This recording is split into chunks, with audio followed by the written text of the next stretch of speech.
Hello everyone. Our today topic is National Higher Education Qualification Framework, published by the University Grants Commission in May 2023. And the next topic will be the National Skill Qualification Framework, Nsqf, notified in June 2023 in suppression of December 2013 notification.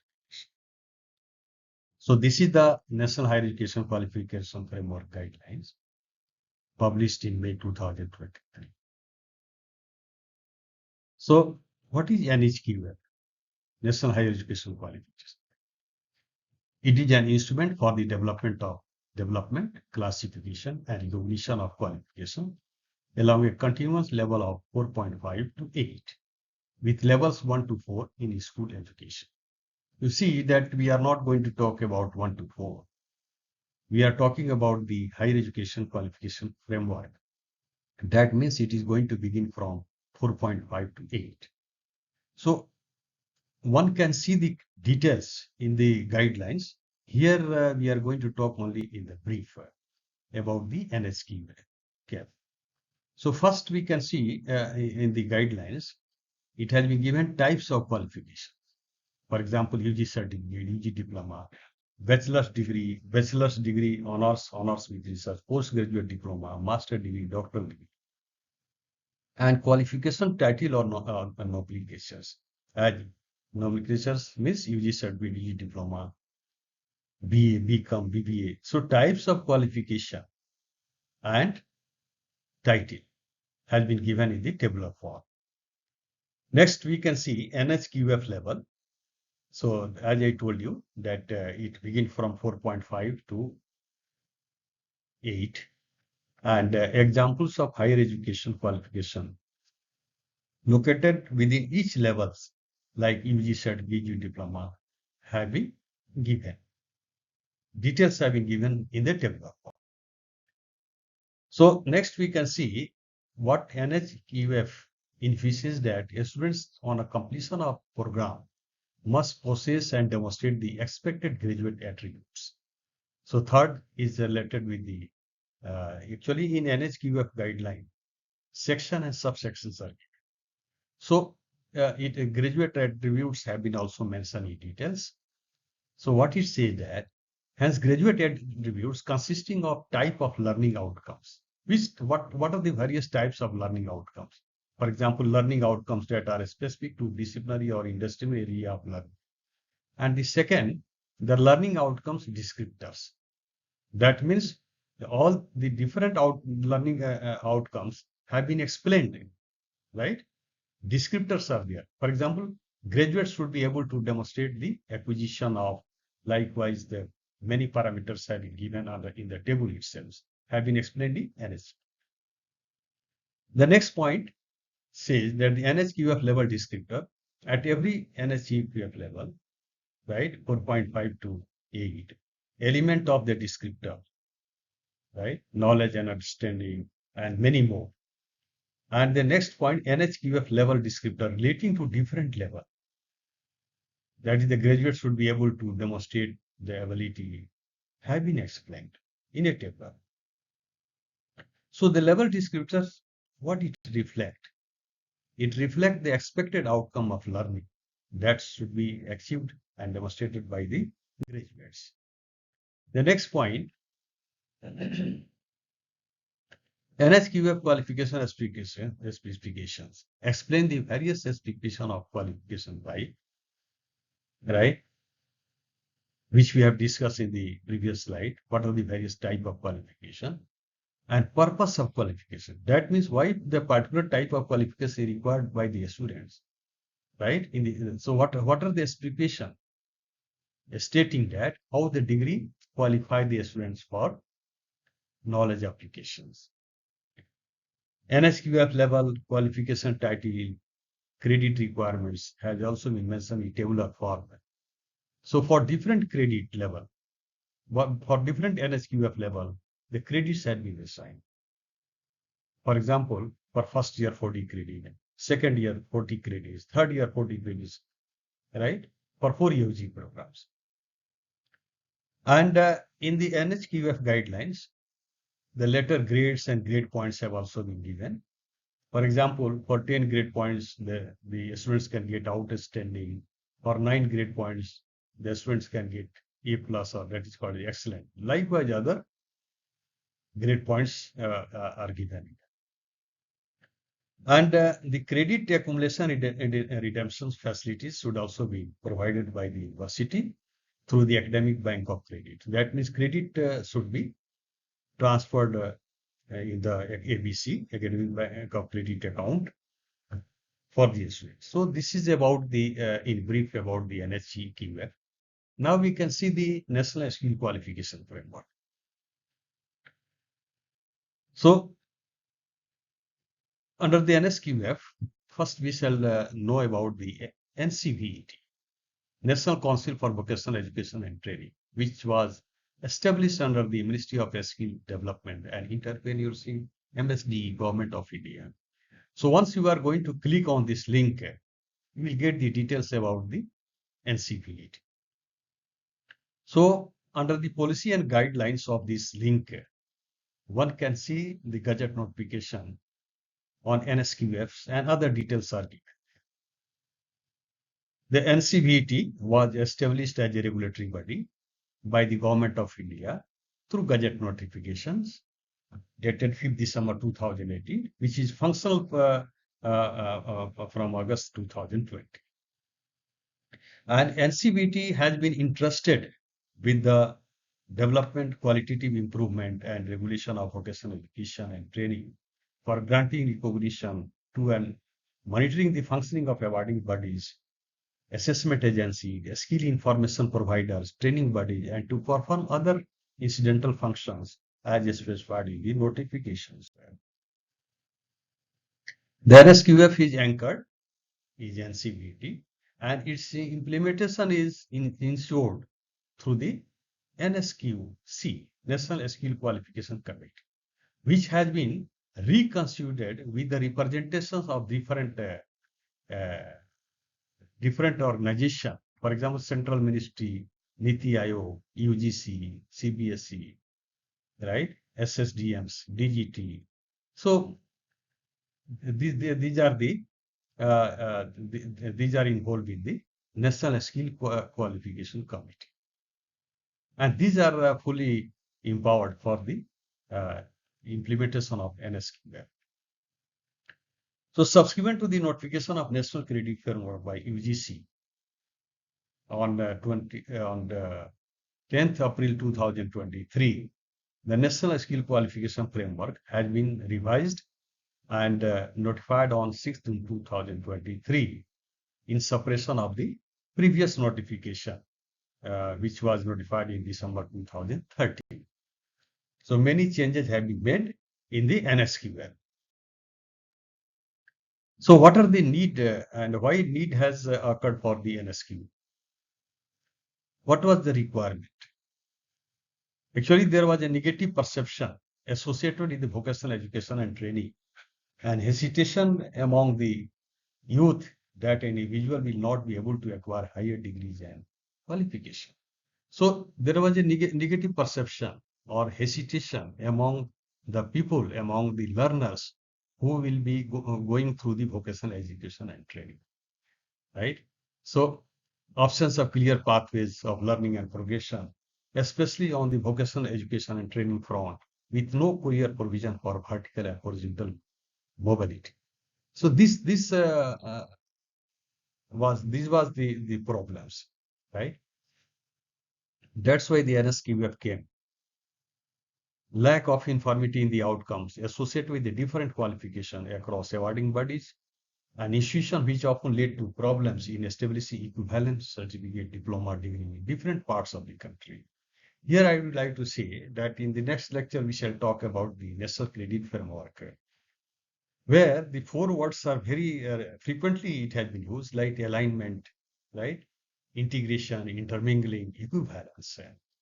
So the next point we can see the need for NSQF, existence of large section of people who acquired skills in informal sector, but did not have necessary formal certification to attest their skills. Absence of mechanism for international recognition of Indian qualification adversely affecting the international mobility of the students and workers. So,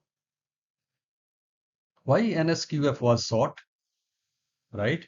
So, based on to solve those problems, NSQF sought to integrate education and competency-based skill framework, provide for the credit accumulation and transfer skill system to allow people move between the vocational education and general education and vice versa. So this problem was rectified by the NSQF at different stages in their lives according to their needs and convenience. Provide a competency and learning outcome based framework for development of quality skill qualification in line with the industry requirement, right? Which in addition to employment also allows the acquisition of higher quality. So both facility a person can get, right, who are going through the vocational education and training. The employment will also be there, and students can get the degrees and doctorates. Make the progression pathways transparent so that institutes, student learners, employers are clear about the possible path after pursuing a particular course and address to issues of inequity and disparity in qualification. The next point we can see the need of the NSQF in enabling mainstreaming of learner for non-formal in formal background and also those who belong out to the school category through recognition of prior learning. So formal learning means what? It refers to the structure system of learning. That means the students who are regulars they are getting qualification through the schools, colleges, and universities. Informal learning, what we can say, that takes place outside the school, college, and arises from the learner's involvement in different activities, and that are not undertaken with a learning purpose in mind. This is a very important point. Non-formal learning means the learner takes place outside formal learning environment, but within the organizational framework. And here we can see the conscious decision and intentional effort by learner to master a particular activity, skill, or area.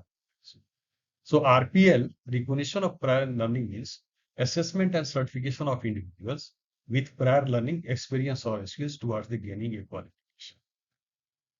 Enable alignments of Indian qualification to international qualification in accordance with the relevant bilateral and multilateral agreements. So these are the sort to be for the NSQF, right? So what are the key features of NSQF? It provides for integrating and accrediting vocational education, training and skilling learning in various dimensions of academic skilling and experience. Whenever we are going to talk about the NCRF, we can see that they have focused on the three things: academic, skilling, and experiential learning. Academic on x-axis, skilling on y-axis, and experiential learning on z-axis, including relevant experience and purpose level, acquired subject to assessment. What are next key features we can see? Clearly prescribe the desired competency levels in terms of knowledge, skills, aptitude, responsibility, and learning outcomes expected after undergoing the course qualification. Establish academic equivalence between vocational and general education, while enabling mobility within and between them. Enable multidisciplinary, multiple entry and exit, and progression pathways within and between school education, higher education, technical education, vocational education, training, and skill and job markets. The next key features we can see, it provides the flexibility for a student learner to choose the learning trajectories and career choices, including option to midway course correction. This facility is also there. So other key features we can see: recognize learning through the close partnership with industry and employers through internship, apprenticeship, and job training across all the country. NSQF also provide the RPL, recognition of prior learning through a credible assessment process. NSQF enables and promotes lifelong learning and the skill development. We can see the next point, the national skill qualification framework and its components.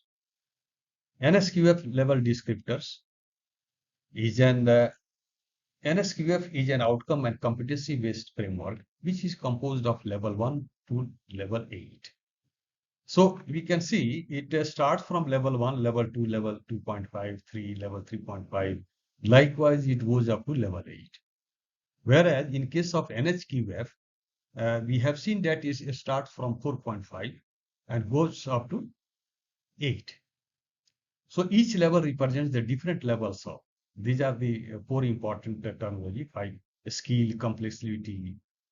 So each level, whether it is level 1, level 2, level 2.5, it depends upon the skill, complexity, knowledge, responsibility, and autonomy required to demonstrate the competency corresponding to that level. Definitely, level 1 is the framework represents the lowest complexity, whereas the level 8 represents the highest complexity. Each NSQB level is defined and described by the set of level descriptors, expressed in terms of learning outcomes in 5 domains, right? Which describe in general terms a minimum knowledge, a skill set attributes that learner needs to acquire in order to be satisfied for that level. This is very important. For any level, right? What should be the minimum knowledge, skills, attributes, right? It has been mentioned. So there are 5 domains. You can see the 5 domains are professional theoretical knowledge, professional technical skills, expertise, aptitude, mindset, soft skill, employment readiness, entrepreneurship, broad learning outcomes, and level of responsibilities. So these are the 5 domains to achieve the different levels. For different levels, different the contents of the 5 domains are given in the tabular form in the NSQF. So we can see here uh, NS level descriptor for NSQL level have been explained in tabular form, consisting of 6 parameters.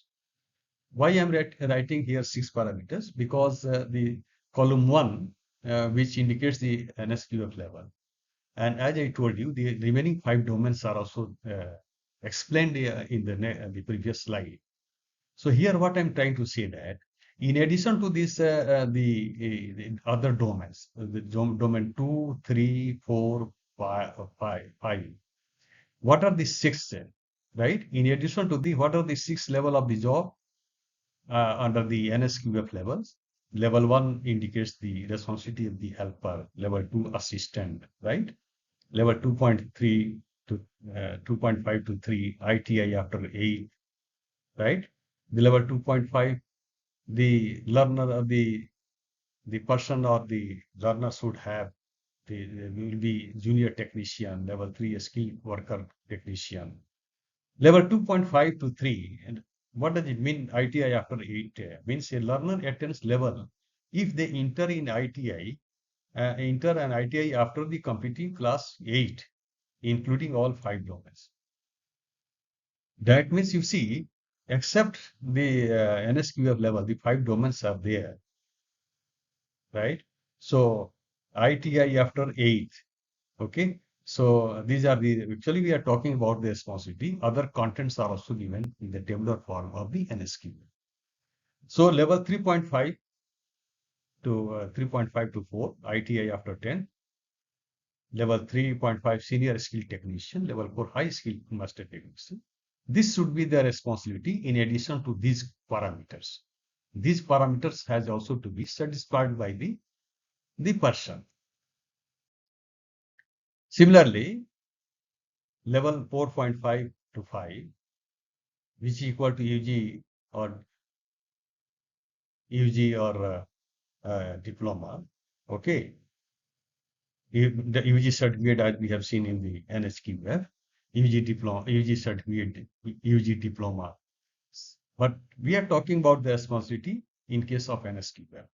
Junior technical supervisor, 4.5, 5 technical supervisor. For level 5.5 to see UG or PG level, right? So at this level, the candidate is a manager or technical manager. The responsibility he or she should have. Level 6, senior manager or senior technical manager. These are the responsibility a candidate should have. Level 6.5 as of PG, it comes on a PG level. but the responsibility is 6.5 director, level 7 director or CEO, level 8 highest levels. Level 8 indicates the responsibility of board member or CM or chairperson. So here we can see we are talking about the, as I told in the previous slide, 6 parameters. That means the 5 domains are also there.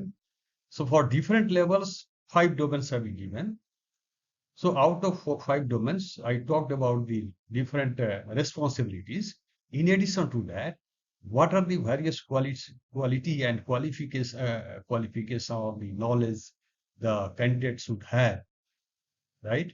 What are the various domains that I told you in the previous slides. Next, we can see National Qualification Register. This is also important topic to ensure that all stakeholders of education, higher education, and skilling, excluding ecosystem, including awarding bodies, right? All stakeholders of education includes awarding body, assessment agency, training providers, training center, institution, university, engineering colleges, polytechnics, have access to all the qualification currently aligned and approved as per Nsqf, right? The qualification are uploaded on National Qualification Register and shall be maintained and regularly updated by the council.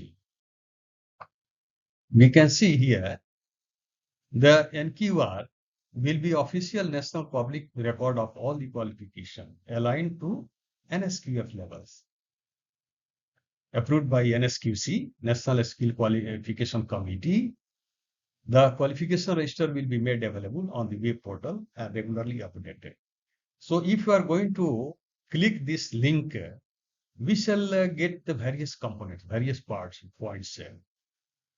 For example, once you are going to click this link, we shall find most search qualification, PM Vishwakarma qualification, Word, skill qualification, likewise many more. So for example, suppose you are going to click, after clicking this link, once you click the most research qualification, you will find that a seat plasterer, this is the designation, this is the responsibility, this is the, right, is clicked. If you are going to click here, the job description for the seat plasterer, eligibility criteria, progression pathway, learning model in job, role qualification, notional hours, levels are mentioned. And this is the seat plasterers, all the details are given there, and it is aligned with the Nsqf level. Because see, Nsqf level, as I told you, 1, 2, 2.5, 3, 3.5. So levels are very, very important depending upon the level, because the Nheqf level and Nsqf level, both are going to be aligned together, right? So we are now talking about the Nsqf, which has been approved by the NSQC in case of National Qualification Registers.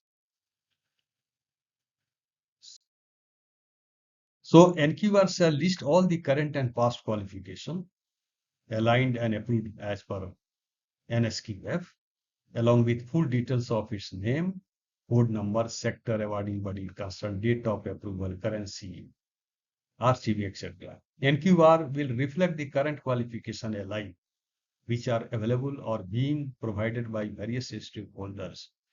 NQR shall also be all the qualifications are achieved or expired and are no more available for the offering.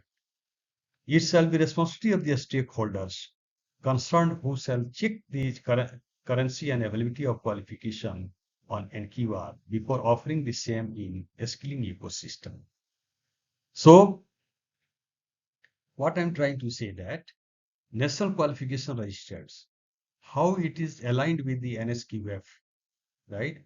By clicking the link, one can see for different people who are having the different designations. As I told you in the previous slides, if all the details are given in the clear ways. And the target is how a candidate is going to achieve the Nsqf level, various Nsqf level. So Nsqf level 1, level 2, level 2.5, level 3, 3.5. And you see that Nheqf level and Nsqf level, they are aligned to each other's, right? That means how the candidate will be able to be able for the vertical and horizontal mobility as far as the qualifications are concerned, right? Can get by the Nsqf. So thank you.